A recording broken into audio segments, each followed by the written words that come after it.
The once grand halls of Montague Manor echoed with a haunting silence as Lord Archibald Montague paced restlessly, the weight of his decisions pressing heavily upon his conscience.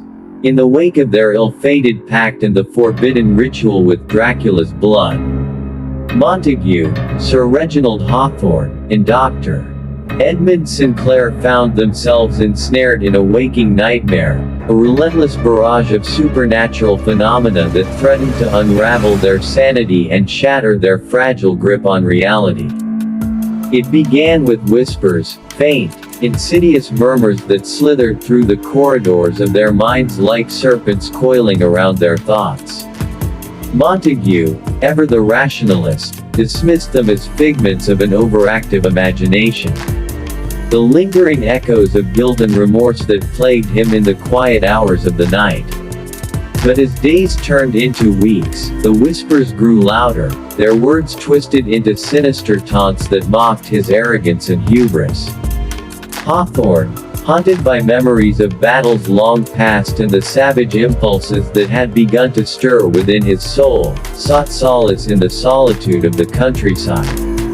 Yet even amidst the tranquility of nature, he found no respite from the relentless onslaught of visions, blood-soaked battlefields that mirrored the horrors of his past, and a shadowy figure that prowled the periphery of his dreams with eyes that burned with an unholy fire. Sinclair, burdened by the weight of his sins and the consequences of his reckless pursuit of knowledge, retreated into the confines of his laboratory, where he immersed himself in experiments that bordered on the blasphemous. But no amount of scientific inquiry could quell the relentless tide of nightmares that besieged his sleep, visions of arcane rituals and sacrifices offered up to appease an ancient evil that threatened to consume him whole. Unbeknownst to Montague, Hawthorne, and Sinclair, the ritual with Dracula's blood had awakened more than just the vampire lord's dormant essence. It had unleashed a malevolent force that now stalked them like a specter in the night. Strange occurrences plagued their waking hours and haunted their dreams, a chill wind that whispered of impending doom. Shadows that danced along the edges of their vision, and the unmistakable scent of decay that lingered in the air like a harbinger of death. It was during a moonlit evening in the heart of London that Montague first encountered the spectral figure that would come to haunt his every waking moment. He had been attending a gathering of esteemed scholars and intellectuals at the British Museum, a bastion of knowledge and enlightenment that now seemed shrouded in a pall of darkness. As he perused ancient manuscripts and artifacts, his attention was drawn to a portrait that hung in a dimly lit corner of the exhibit, a portrait that bore a striking resemblance to the figure that had haunted his dreams. The figure, clad in garments that spoke of a bygone era, stared back at Montague with eyes that seemed to pierce into the depths of his soul. His features were sharp and angular, his countenance frozen in a rictus of eternal torment. Montague felt a chill run down his spine as he realized with a sinking heart that he was staring into the face of Dracula, a face that now seemed to follow him wherever he went, haunting his every waking moment with its malevolent gaze. Hawthorne, too, found himself tormented by sightings of the shadowy figure that resembled Dracula, a figure that materialized at the edge of his vision during his nocturnal prowls through the fog-drenched streets of London. At first, he dismissed the sightings as hallucinations brought on by sleep deprivation and the trauma of his past. But as the figure grew more persistent, its presence looming ever larger in the periphery of his consciousness, Hawthorne could no longer deny the chilling reality of what he was experiencing. Sinclair, meanwhile, sought refuge in the cold embrace of science and reason. Desperate to find a rational explanation for the inexplicable occurrences that plagued him. Yet even in the sterile confines of his laboratory, he could not escape the relentless onslaught of nightmares that assailed his sleep, nightmares that spoke of arcane rituals and unspeakable horrors unleashed upon the world by their ill-fated pact with Dracula. As the days turned into weeks, Montague, Hawthorne, and Sinclair found themselves drawn inexorably into a downward spiral of guilt and fear, a spiral fueled by their relentless pursuit of power and their reckless disregard for the consequences of their actions. They sought solace in each other's company, their once unbreakable bond forged in the fires of their shared obsession now strained to its breaking point by the weight of their collective guilt. Their nights were haunted by visions of blood-soaked landscapes and spectral figures that prowled the shadows. Their days consumed by a relentless quest for answers that seemed to slip further from their grasp with each passing moment.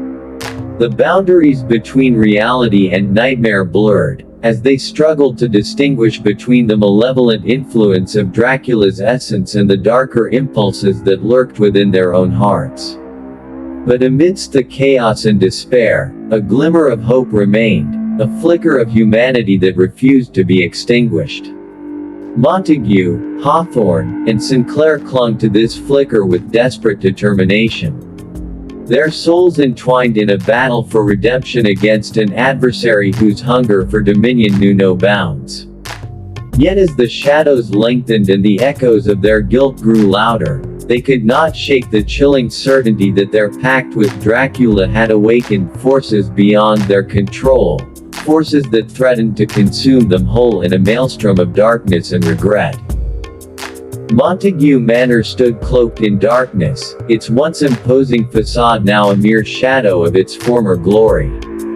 Within its walls, Lord Archibald Montague, Sir Reginald Hawthorne, and Dr. Edmund Sinclair waged a desperate battle against the darkness that threatened to consume them whole. Since their ill-fated pact with Dracula's blood, they had witnessed the gradual erosion of their humanity. As the vampire lord's insidious influence tightened its grip around their hearts and minds. Driven to desperation by guilt and fear, Montague, Hawthorne, and Sinclair had embarked on a perilous quest to undo their pact and sever Dracula's hold over their souls. They combed through ancient tomes and manuscripts, seeking clues and incantations that promised salvation from the darkness that threatened to engulf them. But with each passing day, their efforts only seemed to unleash more chaos, a whirlwind of supernatural phenomena and malevolent forces that defied their attempts at containment. It began with rituals, desperate, last-ditch attempts to reverse the effects of their ill-fated pact. Montague, ever the seeker of esoteric knowledge, delved into arcane rituals and incantations that promised to banish Dracula's essence back into the shadows from whence it came. With the help of Sinclair, whose scientific prowess had once been his greatest asset, they conducted experiments that bordered on the blasphemous, seeking to harness the very forces they had unwittingly unleashed. Hawthorne, haunted by memories of battles long past and the primal instincts that had begun to stir within his soul, sought solace in the hunt, a relentless pursuit of Dracula's minions and acolytes that led him deeper into the heart of darkness. His once discerning mind now clouded by a thirst for vengeance, Hawthorne struggled to reconcile the savage impulses that threatened to consume him with the noble ideals he had sworn to uphold. But as their desperation grew, so too did their isolation from one another. Montague, Hawthorne, and Sinclair found themselves locked in a bitter struggle against an adversary whose power transcended mortal understanding, a struggle that threatened to tear apart the fragile remnants of their once unbreakable bond. They exchanged wary glances and guarded words, their minds reeling with the implications of their actions as they stood on the brink of a final, horrific confrontation. It was during a moonlit night in the depths of Montague Manor's labyrinthine corridors that their efforts finally culminated in a cataclysmic reckoning. Montague, Hawthorne, and Sinclair stood before a makeshift altar, surrounded by flickering candles and arcane symbols that shimmered with otherworldly energy. With trembling hands, Montague began to recite an incantation, a desperate plea to the forces of light and darkness for deliverance from the abyss that threatened to consume them.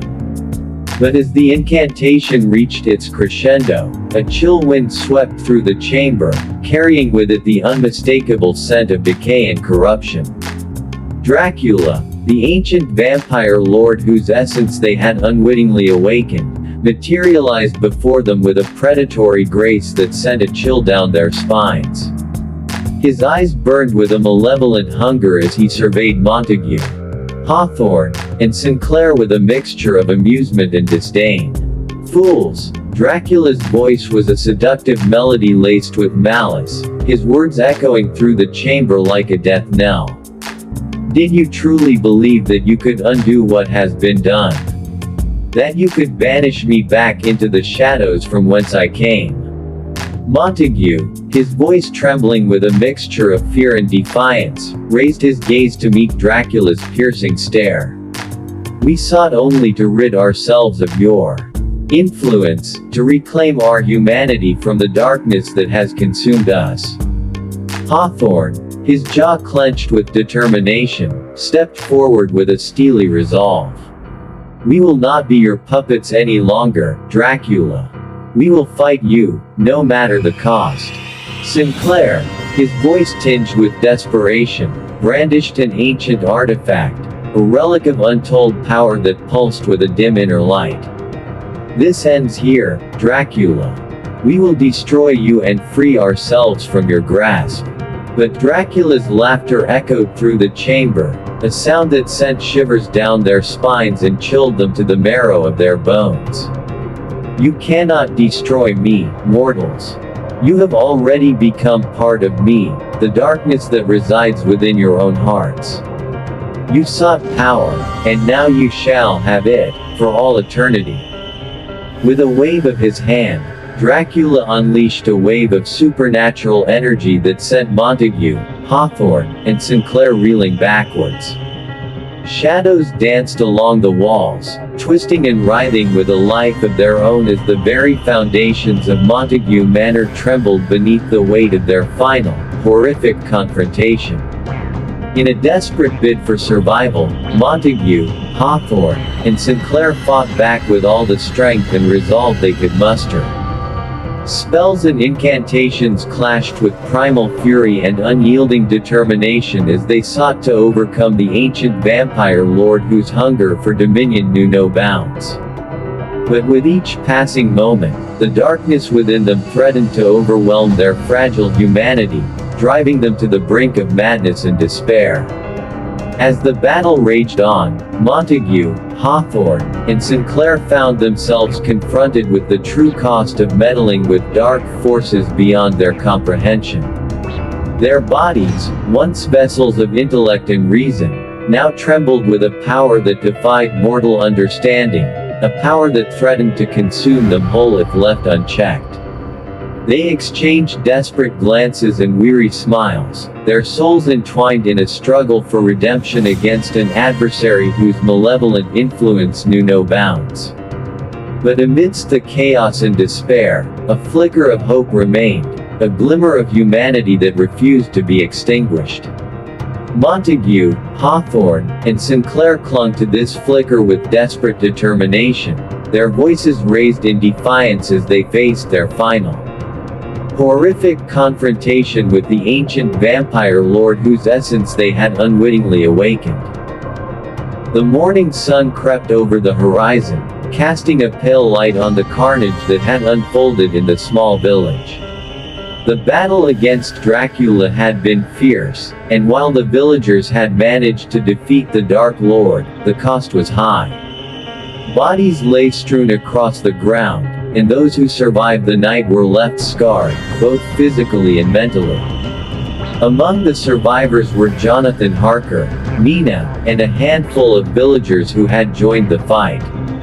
They stood in the town square, the stench of blood and death heavy in the air. Each survivor bore the marks of the encounter, their eyes hollow and haunted by the horrors they had witnessed.